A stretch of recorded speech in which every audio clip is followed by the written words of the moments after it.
So hello and welcome to another small beginner basics. Today we're going to work on shutter speed, just to give you a basic idea of what shutter speed does in a photograph. Now this is all to do with the exposure triangle, but we'll get to that on the final video, and if you want to watch them all, wait until they're all done and then just start on that one and work on the rest. But we've done Aperture, we did Aperture last week, so we're going to do shutter speed this week, and I'm just going to do very basic what a shutter speed makes a difference and how to speed up and slow down your shutter speed to make an image work. Now behind me, I'm going to flip round, behind me we've got a weir. We've got a weir and we've got lots of bubbles that are swirling around in the water down here. Now I'm going to use this to show you the difference between a long shutter speed and a slow shutter speed. So as the water comes down and circles around, a long shutter speed you're going to end up getting movement, and then we're going to do a fast shutter speed where everything's frozen and all the dots will be in the water. So that's how we're going to work on that. Denise is going to hold the camera for me a little bit as I go through this. In fact, what I'm going to do, I'm going to spin you around and I'm going to show you on the back of the camera to start off with. Right, so on the back of the camera you can see there, we got, I brought up the histogram, so you can see the histogram in a big view for you, so you can see what's going on.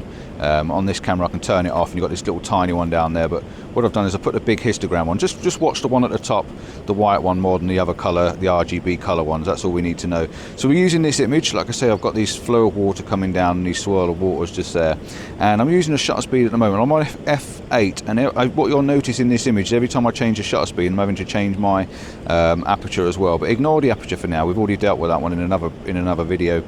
So just concentrate on the shutter speed. So we're working on a 40th of a second at the moment, and a 40th of a second, if I put the 2-second timer on, 40th of a second is going to give you quite a quick shutter speed. When the shutter goes off, you'll notice it's quite a quick open and close, so the lens goes off for a little while, and that's going to give you quite a sharp image. And I'm just going to check back on that and have a quick look at myself and see how sharp it actually is.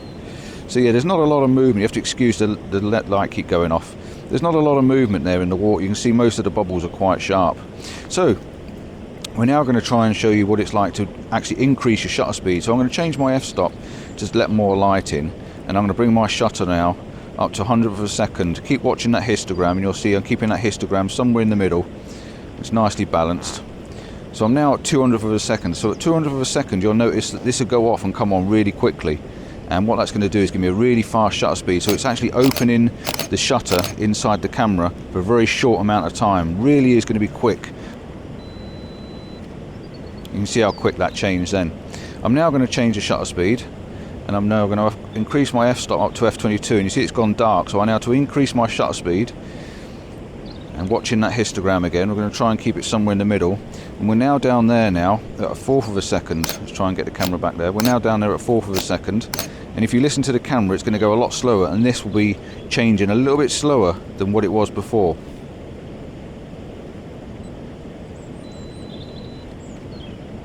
So I'm sure you can see the difference on that. Now there is one other experiment I can show you on this, and this is a way that I can get you to see a long exposure and see the difference in the images. I'm going to grab an ND filter.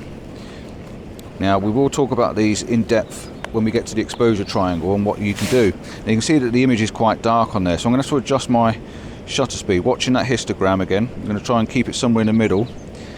And now you can see down there that my shutter speed is down to 1.5 seconds. So I'm letting more light in. And if I increase my aperture or decrease my aperture, and to get that balanced and keep that histogram somewhere in the middle there, I'm now up to 10 seconds. So if I hit the shutter button at 10 seconds, you'll notice that the light will go off, and it's now going to count down from 10 down to 1. And when it goes off, that's a 10-second exposure taken, and you'll notice a difference between a longer exposure and a shorter exposure. Right, so just pop that up on screen for you. Let's just have a quick look, which is actually quite. So all I want to do is explain the basics of what the difference between the shutter speeds does and why you'd want a different shutter speed. Now, if you've got an image with lots of movement in it, lots of leaves, the wind's blowing quite hard, and the leaves and the trees are moving, and bearing in mind this is a landscape-based channel, and you want to freeze those leaves, you're going to have to find a faster shutter speed to do that. So you're going to need 120th of a second, 200th of a second, 230th of a second, 330th of a second. You need a faster speed to do that. Now there is the exposure triangle, like I say, I'll explain what you have to do to compensate for that, but you need a faster shutter speed to freeze that image. All it is you're letting light in for a lot quicker moment than you are a longer moment. Now if you want to do water or swirls like the image you've just seen now, the swirls, and you want to try and get the water moving and you're looking for that more surreal sort of image, then you need a slower shutter speed. That basically means the shutter's going to open, and while the shutter's open, all the light's being taken in.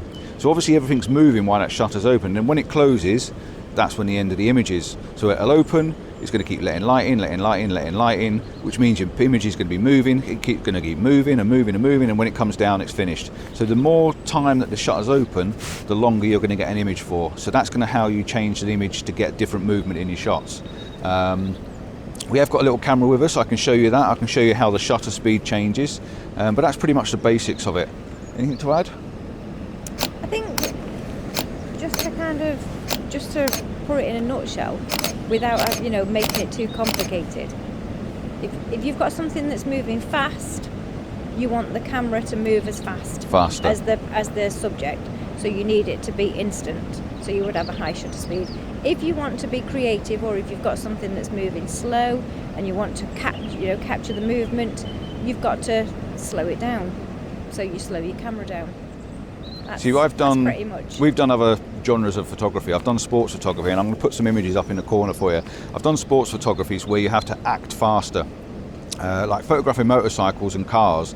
You need a fast shutter speed to capture that moment when the car or the bike comes past, but you also want a shutter speed of not too fast that you've got movement in the wheels, because the wheels are moving faster than what the car's moving. So you'll notice in a couple of the images that I've got movement in the wheels.